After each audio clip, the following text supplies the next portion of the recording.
Hey everyone, my name is Sean Arnold and today I'm going to be doing a breakdown on how to play Phantom Knight Burning Abyss. Last week I posted a video of the best decks in Legacy of the Duelist, and this is one of the decks that was on my list, and since then I've had a request to do a deck profile of this, plus also kind of teach and explain how it works. Now normally on YouTube people put their deck profiles just in the format of saying what the monsters are, the spells are, and the traps are, extra deck and side deck. However, this doesn't really teach people how to actually use the deck, and this deck can be very complicated to those who are not experienced with it. So I'm going to actually break this down in two ways. First I'm going to talk about our engine cards, and then I'm going to talk about utility options. Engine cards are really simple. In Yu-Gi-Oh! An engine is simply something that allows you to move a card from one place to another, ideally a desirable location, such as taking it from your deck and putting it to your hand, or deck to the graveyard, or deck to the field, whatever it is you need to do to win the game. And then utility are cards that you use to kind of deal with your opponent's options, such as Raigeki to destroy their monsters, Twin Twister to destroy their spells and traps, and so on and so forth. So let's talk about this deck in terms of its engine first. Overall, your goal for Burning Abyss is to try to send as many cards to the graveyard as possible as soon as you really can, because when these cards are in the graveyard they have lovely effects. And in fact 22 of your cards, including all the Burning Abyss monsters at the top here, the Phantom Knight cards, including these two set of trap cards here, all of these cards have effects which activate in the graveyard. So that's your overall goal. You want to get as many cards into your graveyard to kind of benefit off of their effects while they're there. But you can also get them to your hand, and they're very useful there too, as well as the field obviously, because once you get monsters on the field you can then use level 3 monsters to go into rank 3 monsters, and then those can help you to get out different options to kind of win the game. So first of all, let's talk about the engines. Let's start off with the generic engine cards, and we have Tour Guide from the Underworld, Allure of Darkness, Foolish Burial, and Reinforcement of the Army. These are your searchers. Tour Guide from the Underworld allows you to special summon a level 3 Fiend type monster from your hand or your deck, always choose your deck, onto the field but negate its effect. It is a 1 card rank 3 summon, and you would ideally go for one of your Burning Abyss monsters that you want to send to the graveyard to activate their effects within that turn.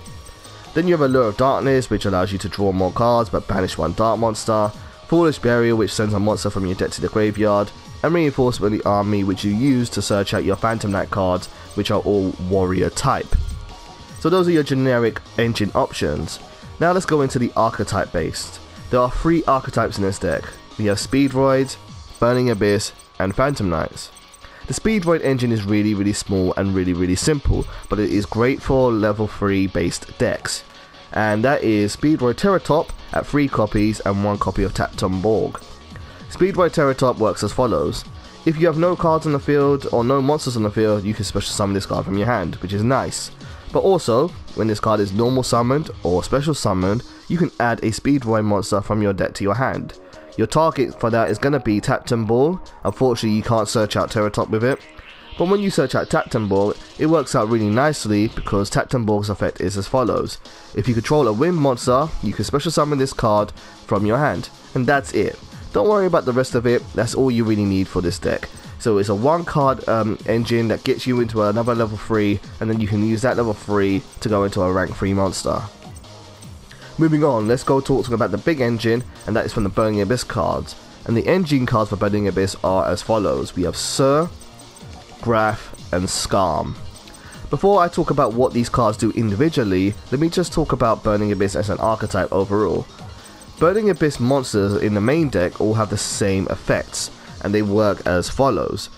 If you control a monster that is not a Burning Abyss monster, you must destroy this card. It happens automatically, and unless you negate that monster's effect, it's always going to happen. Also, that can be good or bad because they have graveyard effects, so it depends on the situation. They also have the same second effect, and you can only choose one of the second or third effect once per turn. The second effect for them is all the same, and that is if you control no spell or trap cards, you can special summon this card from your hand.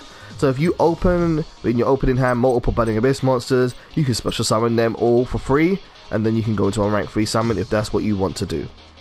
Now the final effect is also another option card, or option effect, And for these 3 monsters, it goes as follows.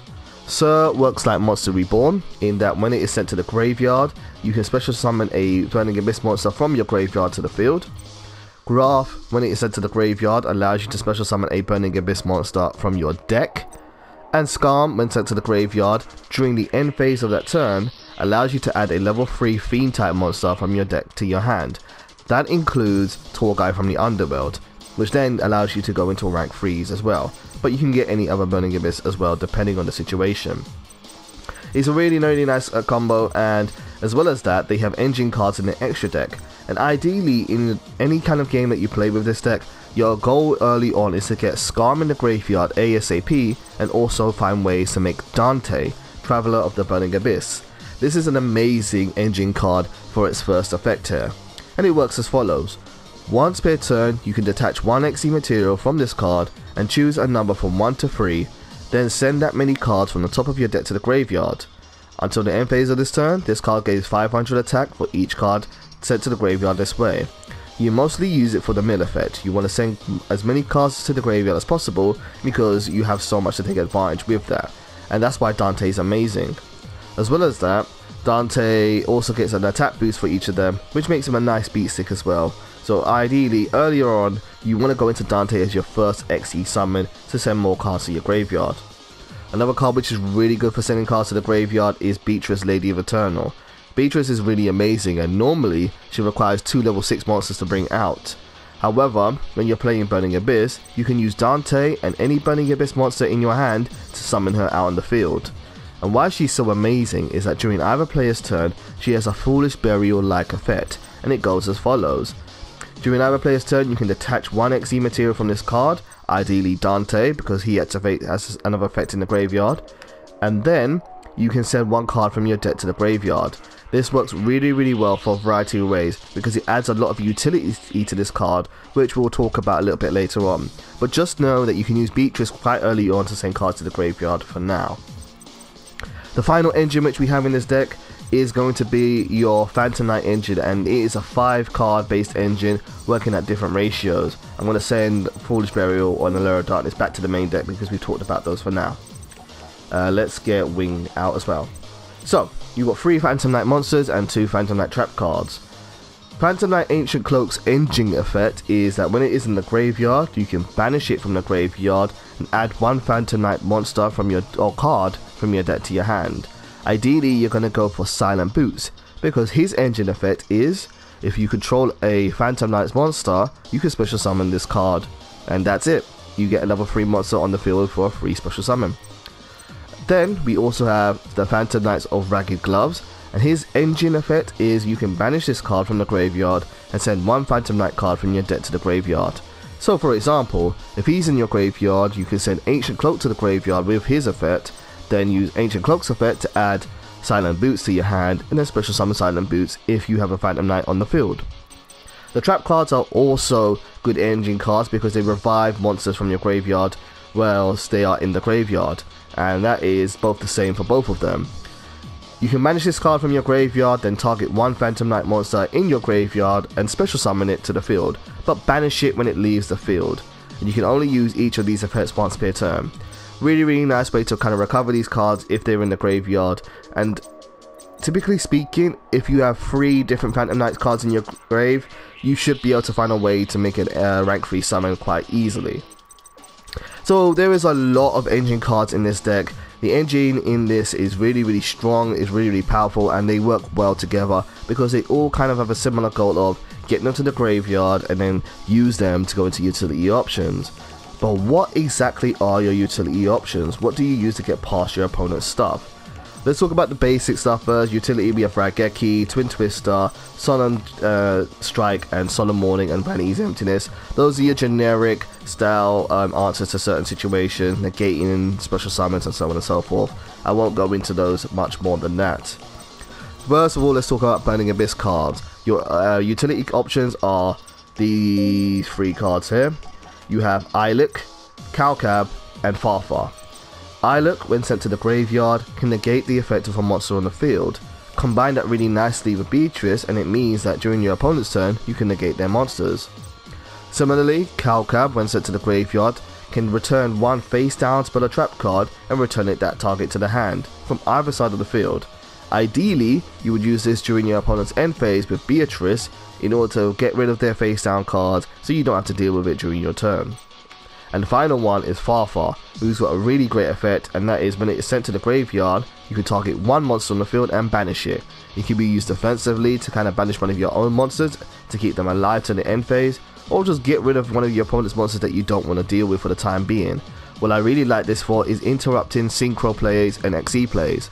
If you think your opponent is going to use a synchro summon or XE summon, get rid of it for now and then kind of be over it in the next turn, because you can banish it with Farfar.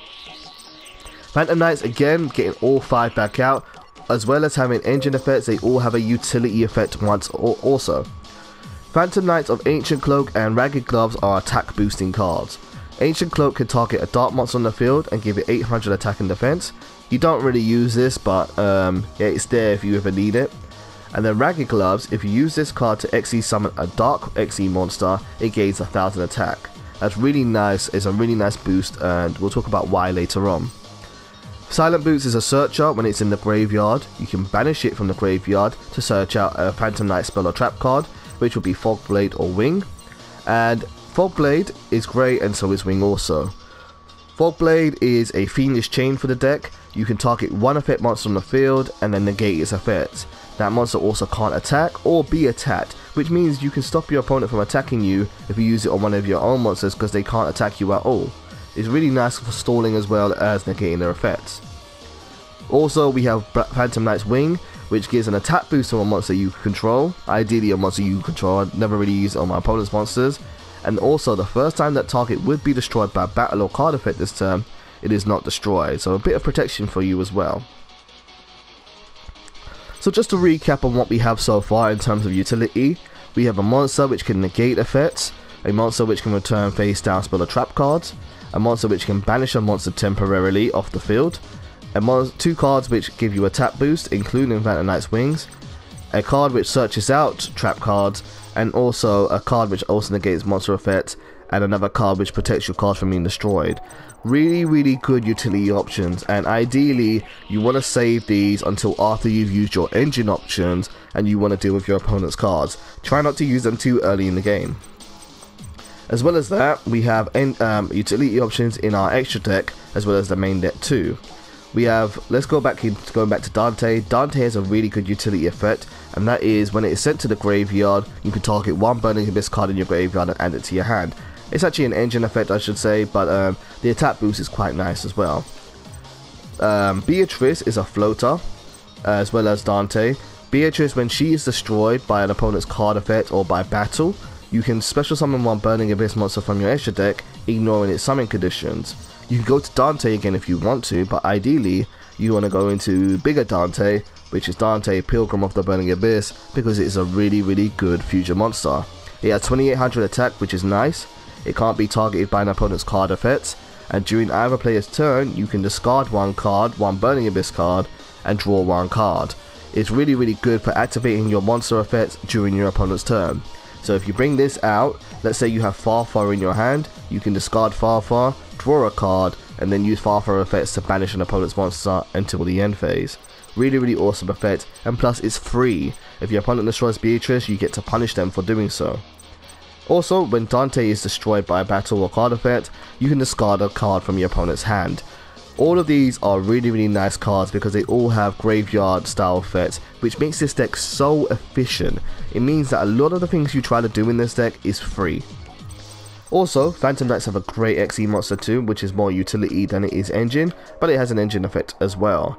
Its utility effect is that once per turn, you can detach a material from this card, target one card your opponent controls, and one card you control, and destroy them.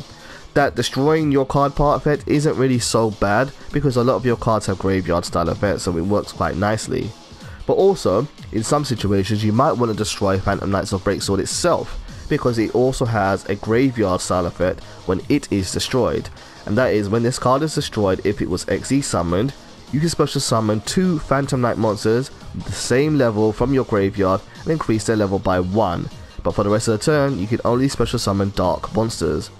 So if you have 2 Phantom Knights in your grave, you can bring them back, they will become level 4, and then you can use those level 4 monsters to go into either Dark Rebellion Xyz Dragon or number 80 Rhapsody in Berserk. This is really nice because if you use Ancient Gloves to bring out this monster, it will come out as a 3500 attacking monster, and then it can half one of your opponent's attack. For example, if this halves a Blue Eyes attack, then it will gain 1500 attack, and that will make it a 5000 attack monster, which is really easy to win the game there and then. Or if you want more of a utility option, Rhapsody in Berserk allows you to banish cards from your opponent's graveyard. Then you can attach it to or equip it to an Xyz monster and give that Xyz monster 1200 attack. Both are really good options, and they're basically free thanks to Phantom Knights of Breaksword. For the rest of the extra deck options, we have utility in the forms of Utopic Future, which can allow you to steal your opponent's monsters, Levere, which can recover your banished monsters. Giga Brilliant going into Digital Bug Core Barge is really nice because Digital Bug Core Barge can reshuffle a defense position monster on the field back into the main deck, and also if a monster changes position, you get to reuse Giga Brilliant and then reattach it to it as a Xyz material and then use its effect again. Works really nice with Dante because Dante turns itself to defense anytime it attacks. Then you have Nightmare Shark to attack your opponent directly if you want to do 2000 points of damage per game. Super Quantum Mech Beast Grand Pulse to destroy spells and traps, and Totem Bird, which can only be summoned with your Speed Droid monsters, but can be really good because it negates spell and trap effects once while it has Xyz materials. So that is a breakdown of the deck overall and kind of why this deck is so good. It has just pretty much everything you want in terms of utility option, and its engine options are fantastic as well. It's not a one-trick style pony where it has a very small engine and if it's stopped you can't do anything. It has so many different ways to kind of make plays in this deck. But what about kind of countering it? What do you need to watch for if you're playing it or you're playing against it? Good counters to Burning Abyss Phantom Knight are cards such as Maxi. Because you're special summoning so much, Maxi is really good against you. It gives you a draw, it gives your opponent a draw. If your opponent uses Maxi, they get to draw a card every time you special summon. And sometimes you might actually not want to do that, because if you give them too many cards, they might just win the game. Cards like Solemn Strike, Warning, and Vanity's Emptiness are also very good against Burning Abyss because they stop special summons and they negate effects. A really good counter to Burning Abyss is Ghost Reaper and Winter Cherries. What happens with this card is you can, during either player's turn, discard this card, choose a card in your extra deck, and then banish all copies of that card from your opponent's deck. What a lot of people tend to do with this is use this card with a copy of Dante in the extra deck, and then get rid of their opponent's copies of Dante altogether. It's really mean to do, and because Dante is pretty much one of your best engine cards in the deck, losing Dante will hurt a lot, because without Dante you can't get Beatrice, which means you can't get Dante Pilgrim of the Burning Abyss, and you haven't got the ability to send multiple cards to the graveyard. It slows you down a lot. It won't win the game, but it will slow you down a lot. Then also you got Kaijus. Kaijus aren't too strong against this deck, but they do have some use in that they contribute over cards such as Dante Pilgrim of the Burning Abyss and Beatrice without activating their graveyard effects. Plus, Phantom Knight's Breaksword also loses effect because it was tributed and not destroyed. And then anything else, Kaijus can be really strong against you. So guys, that is my breakdown of how to play Burning Abyss. Hopefully this was a detailed discussion. Please let me know what you think of this kind of video. Do you think it's better to do it like this, or do you just want me to go, hey, here are the monsters, here are the spells, here are the traps, or is this kind of explanation really useful to you? If you are someone that prefers to see things in action, go and check out the video which I did on called Subscriber Showdown against Taijutsu Paradox. That is me playing Burning Abyss against their Lightspawn deck, and you can see how this deck kind of works in action. But otherwise, as always, thank you to you all eternally for watching my videos and caring about my content. And if there's anything you want to see in the future, just let me know and I'll try and get to it. Thank you as always, and take care.